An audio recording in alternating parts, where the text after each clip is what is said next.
Hello everybody and welcome back to Full Throttle Drive. Thank you as always for joining me on today's video. So what are we going to talk about today? We're going to talk about a very important topic, that is front versus mid versus rear engine vehicles. And there's two reasons why I want to talk about this. First, I made a mistake. In my most watched video, and I cannot believe it's been watched almost 100,000 times, talking about the C8, the 2020 C8 being the most hated vehicle, and I had reasons for why I titled it that way, but it was very popular, and I made a mistake in it, and that is I talked about the Lamborghinis and the Ferraris and also the C8 being mid-engine, and I used the word rear. And that is not correct. It is not a rear engine vehicle. And there is a reason why I did that. I did it out of habit. A lot of people do not understand what mid-engine means. They think the engine is, you know, under the seats, right in the middle of the car. And when I say, well, no, it's behind the person, they say, well, that's in the rear. And then I say, well, no, it's not. And so I made the mistake in the video of using that terminology, and I was, you know, people called me out on it, which is understandable. And when I explained why I did it, a lot of people said, well, you need to inform people instead of just brushing over the topic. You need to explain why the differences exist, why there is a difference between a mid and a rear engine vehicle, and that's a great point. And so I decided to make this video, and also because the C8 is going to be mid-engine, it's a very big topic for the channel, especially since I want to purchase one, and I'm going to be talking about it a lot, and also because I own an Audi R8, which is mid-engine. So I thought this would be a great time to explain to the people out there. A lot of you may already have some information. I'm not going to get super in-depth because I don't want to make an hour-long video. You could probably even go longer than that.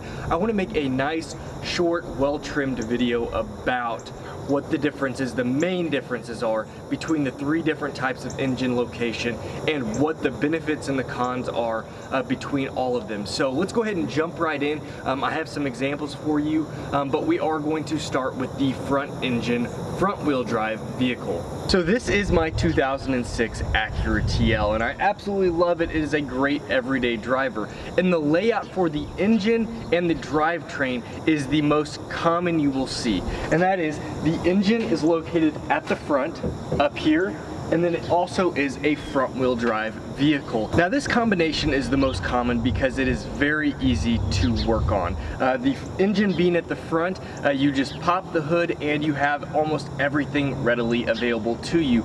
It's easy for mechanics, it's cheaper to work on. There are a whole host of reasons as far as pricing goes why you want to go with this type of layout. Now also, being front wheel drive, you have the engine right over the front wheels. These are what move, these are what pull actually the car along with it being in the front. And so with the engine actually being on top of the wheels or at the same location as the wheels, you will find that you get better traction. Now there are some downsides that come to having a vehicle like this. When you want performance, when you want a little bit more of a sportier drive, you're gonna find that a car like this will understeer. It will understeer quite severely. And with this, you will not get the type of handling that you are looking for, especially if you're going to take the car to the track.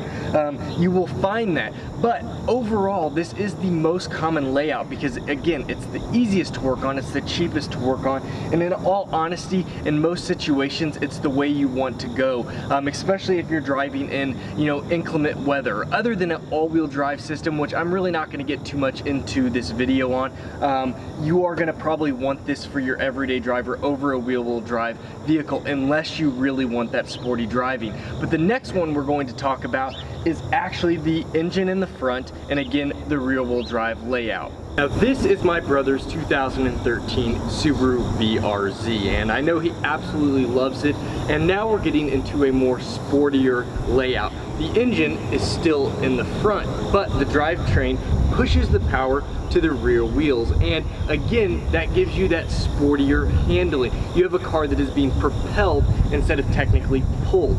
However, there are downsides. When you have the engine still in the front, you've lost that weight that pushes down on the wheels that actually move. So now that his wheels are in the back, he has much more potential for his rear wheels to break loose, and that in inclement weather and even just spirited driving you will feel. But again, you get that extra handling, that extra performance. Now when it comes to braking, you also have some issues with the engine being in the front. Having that front biased weight will affect the way that you brake. You actually have to correct for the engine pushing you forward as you're trying to pull yourself to a stop. And those all affect the overall performance of a sports car. Now, one thing I do want to touch on before we get out of the front engine types of vehicles, I do want to say being in the front also gives you much more roomier capabilities in the cabin. Passengers generally just have more room. As with my Acura that I was showing you, it was a 4-door sedan. There's plenty of room. The drivetrain, the engine, everything's at the front. As you start to move even to a front engine but rear-wheel drive layout, you start getting the drivetrain through the middle. You start usually getting a smaller vehicle. It's not always the case, but if you see usually rear-wheel drive vehicles with a front engine layout, you will see a smaller, usually sportier layout. And again, that breaks down, that lowers the amount of cabin space, that lowers the amount of roominess that you have. And so you usually will find, like you'll find the Acura TL, that layout when you want a nice large sedan. The very final point I want to hit on about this layout, and again it's very popular because you have the easy to work on front engine and you get a little bit of those handling performance gains from being a rear-wheel drive vehicle that's sometimes a little bit easier to drive even, is the fact that you actually get powertrain loss, you get performance loss. And that is why when you have the capabilities of having a mid or rear engine vehicle like we're going to get to, you don't lose those performance gains. Pushing the power from the front all the way to the rear of the vehicle, actually, again, you get that loss in performance, and that adds up over time. So if you don't have to go through that, you don't have to deal with those losses when you have the engine already in the rear where you're pushing the back of the car. But overall, this is a very, very common type of layout for a car, and a lot of people really enjoy it. And again, it keeps the consumer happy because, again, it's cheaper to work on, and overall, usually it's cheaper to have these two types of builds, front, and front with rear-wheel drive. So now we get to the fun cars. So this is my 2008 Audi R8, and it is a mid-engine vehicle. Now that means the engine is in the rear of the vehicle, it's behind the passengers, but it's in front of the rear axle. So the rear axle running right here, the engine is just ever so slightly in front of it. And this adds a huge host of benefits when price isn't a factor, when a whole lot of, the way it's worked on, its mechanical, amount of ease don't really matter. You get so much benefit from the engine sitting there, and that is because first, the weight distribution. This car has a 42 to 58% weight distribution. My point is the weight distribution is very close to 50-50. This bias is because this is a large engine, it sits in the back of the vehicle.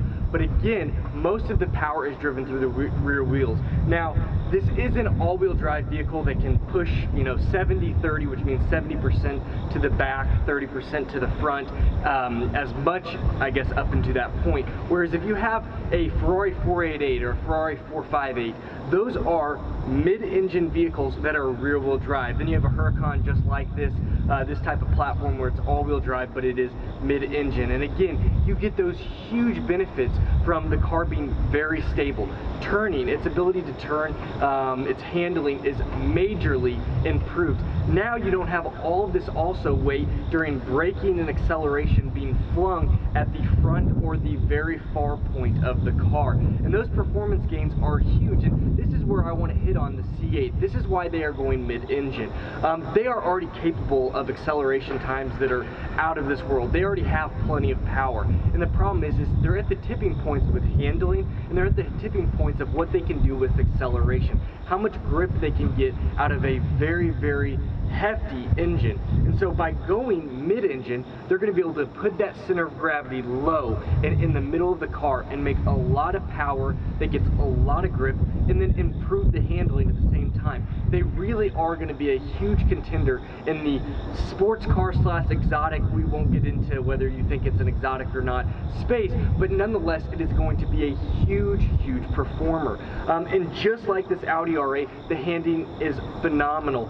I cannot cannot express the difference between this and my Acura and my brother's BRZ. The difference, the way that this handles, not just because of the all-wheel drive system, but the weight distribution is phenomenal. It is amazing the way you can take a turn. You would not believe what this car is capable of. And honestly, it probably is much more capable than anything that I can do. An experienced driver can do so much with this type of platform, and that's why you see cars like this built. As you can see, when you don't have to worry about the cost, the ease of maintenance, when those factors that are cons on something like this don't really apply to you or not something you're worried about and you want the best performance, that is why you go to mid-engine. And remember, the engine for a mid-engine is in the back of the car, and usually like a Ferrari or a Lamborghini or an Audi, you can see it, which is awesome, but it is in front of the rear axle.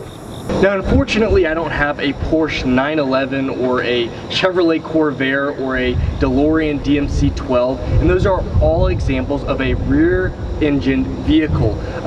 And like I said, the rear engine would be the very back of the car, and this is what I was explaining in my video that was a mistake.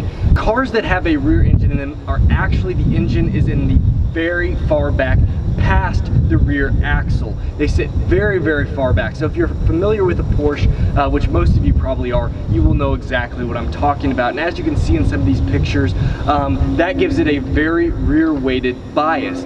And there can be a lot of awesome reasoning for that. You now, especially if you have a rear-wheel drive vehicle or even a rear-based all-wheel drive system like a Porsche does, it can be so fast off the line. It has all of that weight sitting over those rear wheels, and you can really see where they can get all of those performance gains. Now, you do have a lot of weight in the back, and that can make stopping hard. You have all this weight wanting to move forward, but a lot of braking systems have improved over time. So a rear-engined vehicle has a whole host of aspects just like the mid-engine that are pros, but they can be easier to work on than mid-engine, but they also can have a lot of additional costs.